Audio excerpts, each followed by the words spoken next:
بندر پہلے انسان تھے یا انسان پہلے بندر؟ آپ کو یہ سوال شاید اتنا ہی فضول لگے جتنا کہ انڈی اور مرغی پر یہ بحث کہ پہلے انڈا آیا تھا یا مرغی۔ جس دن اتنے لاکھوں کروڑوں لوگ بندر سے انسان بن رہے تھے تو کوئی عینی شاہد کیوں موجود نہیں تھا؟ کسی نے اسمارٹ فون پر ویڈیو کیوں نہیں بنائی؟ ظاہر ہے کہ یہ بات غیر معمولی بات ہوگی۔ اگر کوئی ویڈیو بنا لیتا تو منٹوں میں وائرل ہو جاتی۔ یہ کہنا ہے انڈیا کے ستیہ پال سنگھ کا، جو کیمسٹری میں پی ایچ ڈی ہیں۔ مسٹر سنگھ کا کہنا ہے کہ ارتقاء کی تھیوری اسکولوں میں پڑھانا بند کر دی جانا چاہیے، کیونکہ سائنس کی کسوٹی پر یہ سچ ثابت نہیں ہوتی۔ کچھ کہتے ہیں کہ انسان کا جنم کسی کیمیائی عمل سے ہوا، تو اگر کیمیا گری سے زندگی وجود میں آ سکتی ہے تو سائنس اتنی ترقی کرنے کے بعد علم کیمیا سے کوئی معمولی نوعیت کا جاندار یا کیڑا پیدا کر کے کیوں نہیں دکھا دیتی؟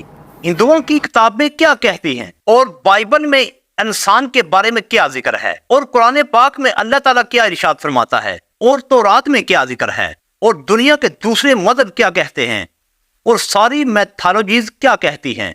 تو دیکھتے رہیے اس ویڈیو کو اینڈ تک۔ 1859 میں چارلس ڈارون نے نظریہ ارتقاء پیش کیا۔ اس نظریے کے مطابق حیاتی اجسام اپنی بقا کے لیے خود کو ماحول کے مطابق تبدیل کر لیتے ہیں۔ ڈارون نے اپنے نظریے میں انسان کی بات نہیں کی تھی، مگر بہرحال اس کا نظریہ ہر جاندار شے پہ لاگو ہوتا ہے۔ ڈارون کے نزدیک تمام جاندار اپنی حیت کو تبدیل کرتے رہتے ہیں اپنی اطراف کے ماحول میں زندہ رہنے کے لیے۔ مثال کے طور پر کہا جاتا ہے کہ بعض پانی کے جانور کروڑوں سال پہلے چرندے تھے، مگر کسی وجہ سے ان کو اپنی زندگی طویل عرصے تک پانی میں گزارنی پڑی تو ان کے پاؤں غائب ہو گئے اور وہ مچھلی کی طرح شکل اختیار کر گئے۔ اسی طرح مچھلیوں کو جب زمین پر زندگی گزارنا پڑی تو ان کے پاؤں نکل آئے اور ان کی شکل پہلے مگرمچھ اور پھر بعد میں دیگر جانداروں جیسی ہو گئی۔ یعنی اپنی بقا کے لیے قدرت نے ان کی جسامت تبدیل کر دی۔ اسی طرح انسان کے بارے میں نظریہ ارتقاء کے حامی کہتے ہیں کہ انسان بن مانس کی نسل سے تھا، جو اپنے ماحول کی وجہ سے تبدیل ہو کر ویسا ہو گیا جیسا کہ آج نظر آتا ہے۔ چمپینزی جیسے چوپائے سے دو پیروں پر انسان اس لیے کھڑا ہو گیا کہ وہ اس زمانے میں اور اس وقت کے ماحول کے مطابق اس کی بقا کے لیے ضروری تھا۔ سننے میں یہ نظریہ بڑا دلچسپ ہے اور اسی لیے اس پر سینکڑوں کہانیاں اور کتابیں لکھی جا چکی ہیں اور متعدد فلمیں بن چکی ہیں، مگر در حقیقت اس کے قطعی برعکس ہے۔ اور ہمارا ایمان ہے کہ اللہ تعالیٰ نے انسان کو بالکل اسی حلیے میں پیدا کیا اور بنایا جیسا آج وہ نظر آتا ہے۔ نظریہ ارتقاء کے حامی ابھی بھی اس بات کا جواب نہیں دے سکتے کہ حیات کی ابتدا کیسے ہوئی۔ جب بگ بینگ سے کائنات وجود میں آئی تو اس وقت جاندار مادہ تو کوئی تھا ہی نہیں، تو پھر زندگی کی ابتدا کیوں کر ہوئی؟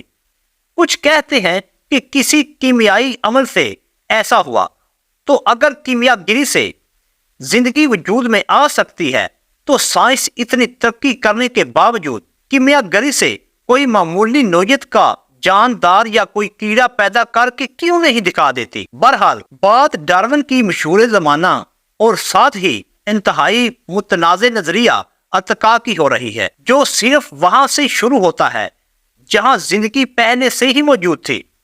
تفصیلی بحث میں جائے بغیر ہم انسان کی ارتقاء کی طرف آتے ہیں، یعنی بن مانس سے مانس بننے کا سفر۔ اور ہمارے علماء کی اکثریت چارلس ڈارون کی تھیوری پر یقین ہی نہیں رکھتے۔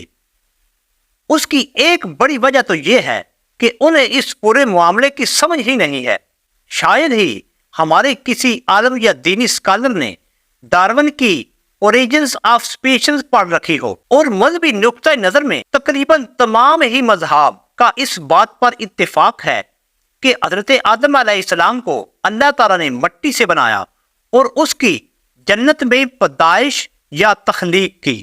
اور بائبل میں اس طرح ذکر آتا ہے، تب خدا نے کہا آؤ ہم انسان کو اپنی شیپا کے مطابق بنائیں، تاکہ سمندر کی مچھلیوں اور ہوا کے پرندوں، مویشیوں اور تمام زمین پر اور رینگنے والے ہر جاندار پر حکومت کرے۔ اور بائبل میں ایک اور جگہ، تب خدا نے انسان کو زمین کی خاک سے بنایا اور اس کے نتنوں میں زندگی کی سانس پھونک دی اور وہ ایک جاندار بن گیا۔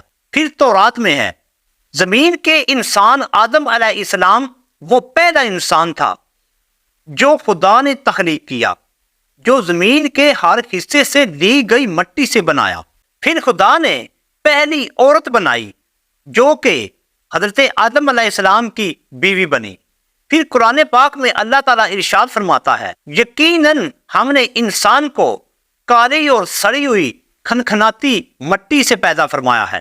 ایک اور جگہ اللہ تعالیٰ ارشاد فرماتا ہے، اور اللہ نے ہر جاندار کو پانی سے بنایا، سو بعد ان میں سے اپنے پیٹ کے بال چلتے ہیں، اور بعد ان میں سے 2 پاؤں پر چلتے ہیں، اور بعد ان میں سے 4 پاؤں پر چلتے ہیں۔ اللہ جو چاہتا ہے پیدا کرتا ہے، بے شک اللہ ہر چیز پر قادر ہے۔ ایک اور معنی خیز آیت ہے، کیا یہ آیت ارتقاء کی جانب اشارہ کرتی ہے؟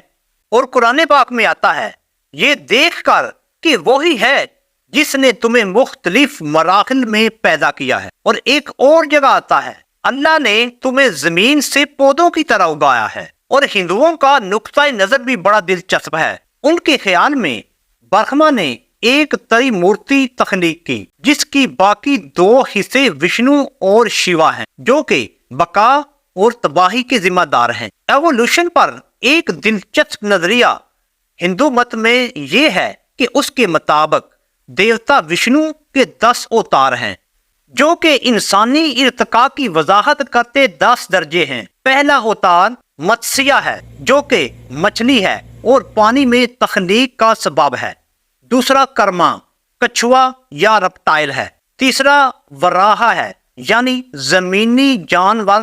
چوتھا نرسما ہے، یعنی انسانی شیر۔ 5واں اوتار وامانا ہے، یعنی بونا انسان، یہ سائنس کی زبان میں نڈرتھال ہو سکتا ہے۔ 6واں پرشراما ہے، یعنی کلاڑی والا انسان، جو کہ آئرن ایج کا انسان ہو سکتا ہے۔ باقی اوتار lord Ram, lord Krishna, lord Buddh ہیں۔ سمیرین میتھالوجی کے مطابق اینکی یا ایندھنی خدا نے اپنی عبادت کے لیے انسان کو خون اور مٹی سے بنایا، اور گریک میتھالوجی کے مطابق خدا پرتماس نے مٹی سے انسان بنایا اور ایتھنا نے اس میں روح یعنی زندگی پھونکی۔ اور چائنیز میتھالوجی کے مطابق نیوا نے پیلی مٹی لے کر ان کو انسانی جسم میں ڈھال کر ان میں جان ڈالی اور ان کو اپنے بچے سنبھالنے کی طاقت دی۔ اور مصریوں کے مطابق خدا ہند نے انسان کے بچوں کو مٹی سے تخلیق کر کے ماؤں کے حمل میں رکھ دیا۔ ریڈ انڈین امریکن کے عقیدے کے مطابق زمین ہلانے والے نے مٹی سے انسان مرد اور عورت بنا کر سورج کے آگے سکھانے کے لیے رکھ دی۔ ان کے خیال میں خالق ویرا کوچا نے دوسری بار انسان کو مٹی سے بنایا، پہلی بار نہیں بنا سکا۔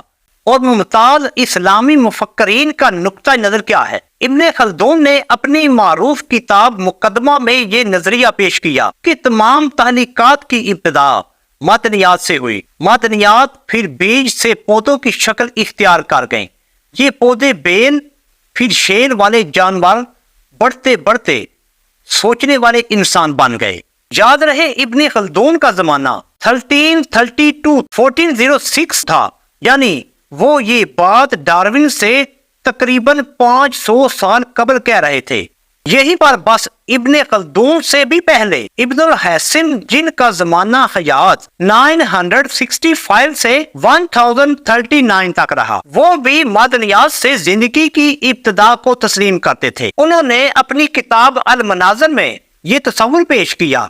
شیخ ابن عربی اور مولانا روم کا تو معروف ہے کہ وہ ارتقاء کے نظریے کے قائل تھے۔ الجاہز اور البیرونی کا ناظم کا نام بھی اس صف میں لایا جاتا ہے، مگر اس بارے میں کسی قسم کی تصدیقی بات نہیں کر سکتا۔ پڑھنے والے خود پڑھ سکتے ہیں۔ ڈارون کی تھیوری کو سیدھا سادہ بندر سے انسان بنا کے دیا جاتا ہے، مگر اس کا خلاصہ ان دو نکات میں پوشیدہ ہے۔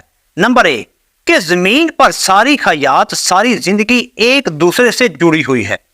نمبر 2 کہ یہ ساری زندگی اور مخلوق قدرتی انتخاب کا نتیجہ ہے۔ ڈارون کا کہنا ہے کہ ساری مخلوق ایک سنگل سیل سے نکلتی ہے۔ اب یہ جو نیچرل یا قدرتی انتخاب ہے، یہ بہت سی چیزوں کا مجموعہ ہے، یعنی موسم، حالات، آفات وغیرہ، جو جانوروں میں بہت غیر معمولی تبدیلیاں لا سکتے ہیں۔ جب تبدیلیاں بہت غیر معمولی ہوں تو اس کو مائکرو ایوولوشن کہا جاتا ہے، اور جب تبدیلیاں بہت بڑی ہوں، یعنی ڈائناسور ایک پرندہ بن جائے، تو اس کو میکرو ایوولوشن کہا جائے گا۔